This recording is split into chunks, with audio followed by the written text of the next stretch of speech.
রাজ্যের মুখ্যমন্ত্রী মাননীয় মমতা বন্দ্যোপাধ্যায় কী হারে কাজ করে। চা করা, কবিতা লেখা, গান গাওয়া, গানের সুর দিয়া, ফোনে ফোনে গান শোনানো, দিদি আমাদের কি করে না। পিসি, ও পিসি, পিসি গো, পিসি। আর কি বলবো রে ভাই, পিসি পিসি করেই আলা।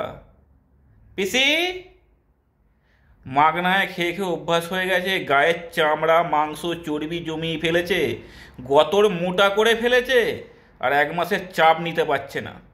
এসআইআরের চাপে হাপুস নয়নে কাঁদছে সকলের। পিসি, ও পিসি, একটু দেখো পিসিকে তোমরা ভাইরা।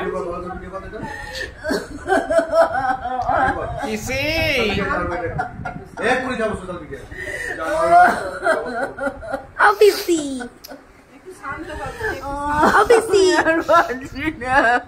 আমার পিসি আমার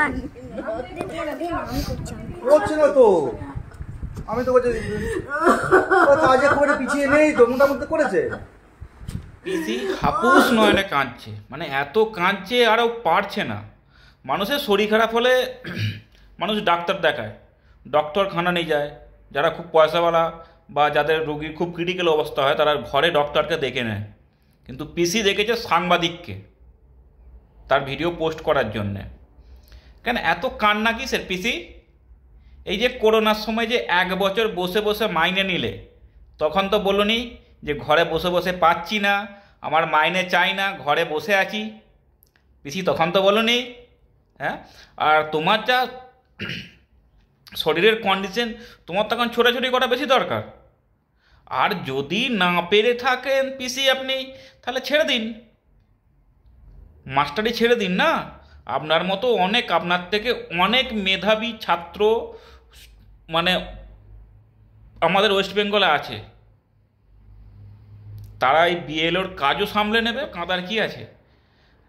মানে ভাই এতগুলো স্টেটে এসআইআর হলো, যত নাটক হচ্ছে আমাদের ওয়েস্ট বেঙ্গলে, যত নাটক ওয়েস্ট বেঙ্গলে, মানে এরা পুরো গ্রুপ বানিয়ে চলে এসছে, এরা পুরো গ্রুপ বানিয়ে চলে এসছে। আর দেখবেন আরেকটা দেখুন ভিডিও।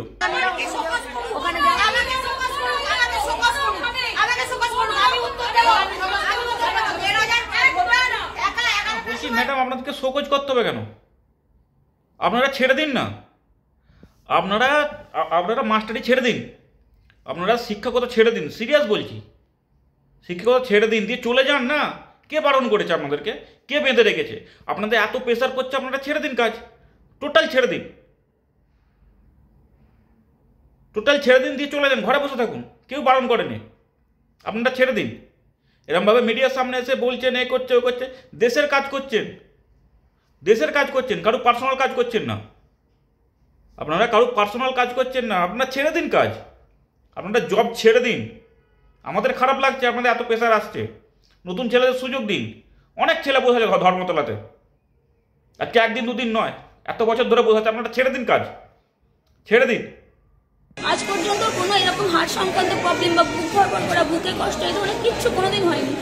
এই মানে আজ দিন 15 ধরে অমানসিক পরিশ্রম হচ্ছে আর কি, দিন রাত একটা বাড়িতে 5 বার 6 বার করে ঘুরছে। যে ফর্মগুলো তাড়াতাড়ি, প্রেশার আসছে তো, সমানে তো প্রেশার আসছে যে এত তাড়াতাড়ির মধ্যে ফর্ম কালেক্ট করুন, এত তারিখের মধ্যে জমা দিন, তাড়াতাড়ি ডিজিটালাইজ করুন, সমানে প্রেশার আসছে। সত্যি কথা বলতে কি জানেন তো, মাগনায় খেয়ে খেয়ে না এদের চামড়া মোটা হয়ে গেছে। মাগনাই তো, বছরে 3 থেকে 4 মাস ছুটি, বছরে 3 থেকে 4 মাস ছুটি, গরম বেশি পড়ে গেছে ছুটি, আজকে দুর্গা পুজোর ছুটি, কালী পুজোর ছুটি, মানে সবের ছুটি আজকে মাস্টারদের। আপনাদের বলতে একটু লজ্জা করে না যে বুক ধড়ফড় করছে, প্রেশার বেড়ে গেছে, হার্টবিট বেড়ে গেছে, অমানবিক অত্যাচার, আর ভিডিও ক্যামেরা নিয়ে ছুটছে? মানে একটু ভেবে কথা বলা দরকার তো। 1 মাসের প্রেশার, 1 মাস, না পারলে ছেড়ে দিন।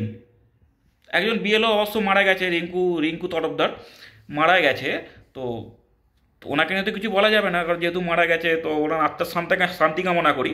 তো আমি একটা কথাই বলতে চাই, রিঙ্কু তরফদার যে মারা গেল, তো ম্যাডাম না সুসাইড করে নিয়েছে অ্যাকচুয়ালি, না সুসাইড করে তো আপনি তো রিজাইন দিয়ে দিতে পারতেন। আপনি যদি রিজাইন দিতেন তাহলে তো আপনাকে দেখে অনেক অনেক বিএলও যারা বিএলওর কাজ করছে তারা তো অনেকে রিজাইন দিতে পারতো, এত তো হই হাঙ্গামা হতো না। দিদি বলছে আর কতজনকে মারবেন, কারণ আপনাকে এর দেখে এটা বলছে যে কতজনকে মারবেন। আরও কিন্তু 3-4টে স্টেটে এসআইআর হয়েছে, বিহারে হয়েছে, ওখানে কেউ মারা যায়নি, মধ্যপ্রদেশ হয়েছে, ওখানে কেউ মারা যায়নি, ওদের কারো কিন্তু কাজের প্রেশার পড়েনি। যত প্রেশার আমাদের ওয়েস্ট বেঙ্গলের সব বিএলওদের প্রেশার পড়ে গেছে, চামড়া মোটা হয়ে গেছে, এরা মাগনা খেয়ে অভ্যস্ত, চামড়া মোটা হয়ে গেছে, বুঝলেন? কি শিক্ষা পেয়েছেন আপনারা? আপনারা তো খুনি, আপনি তো খুনি। আমাদের কি করণীয় জানেন? আমাদের এই রিঙ্কু তরফদারের বডি নিয়ে অশোকা রোডে নির্বাচন কমিশনের বাইরে গিয়ে ধর্ণা দেওয়া উচিত। আপনাদের দেখা উচিত যে আপনাদের এই কেওটিক রিডিকুলাস সিদ্ধান্তের জন্য কিভাবে পরিবার, কিভাবে মানুষের জীবন তছনছ হয়ে যাচ্ছে। এই নিন, মেন মন্ত্রী বেরিয়ে পড়েছে, বিধায়ক মৈত্র। তো আমাদের দিদিকে দেখে শেখা উচিত, ইন্সপিরেশন নেওয়া উচিত। তো বা এদেরকে বলা দরকার যে আমাদের রাজ্যের মুখ্যমন্ত্রী মাননীয় মমতা বন্দ্যোপাধ্যায় কী হারে কাজ করে। চা করা, কবিতা লেখা, গান গাওয়া, গানের সুর দিয়া, ফোনে ফোনে গান শোনানো, দিদি আমাদের কি করে না? দল পরিচালনা করা, নিজের ঢাক নিজে পেটানো, কি করেন না দিদি? তারপর ওরকম দল পরিচালনা, মন্ত্রিত্ব পরিচালনা, রেস্ট নেই। আজকে 15 বছর ধরে অক্লান্ত পরিশ্রম করে দিদি করে যাচ্ছে।